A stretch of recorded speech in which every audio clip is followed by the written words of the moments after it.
হুট করে একটা ব্যাখ্যা দিয়ে দিল, ওইটাই হয়ে যাবে, এটা আপনার জন্য ভয়ঙ্কর হয়ে যেতে পারে। এক লোক এসে মুহাম্মদ ইবনে সিরিনকে বলল যে আমি দেখলাম আমার ছেলে পানি খেতে খেতে পেটটা এত বড় হয়ে গেছে। এই একই স্বপ্ন আরেকটা লোকও দেখলো, দেখে এক মূর্খের কাছে জিজ্ঞেস করলো। সে বলল, সর্বনাশ, এত বড় পেট হয়ে গেছে, তোমার ছেলে তো মারা যাবে। ঠিকই কদিন পরে ছেলেটা মারা গেল।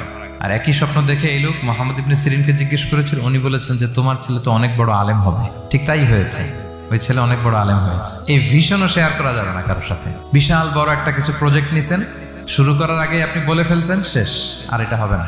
দেখবেন যে এখান থেকে কনস্পিরেসি, ওইখান থেকে শত্রুতা, ওইদিকে এটা করছে ওইটা করছে, আপনি আর আগাতেই পারবেন না।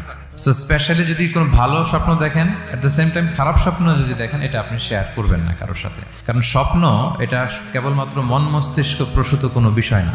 মুমিন জীবনে এটা অনেক অর্থবহ। মাঝে মাঝে স্বপ্নের মাধ্যমে আল্লাহ মানুষকে বার্তা দেয়, ইলহাম পাঠায় স্বপ্নের মধ্য দিয়ে।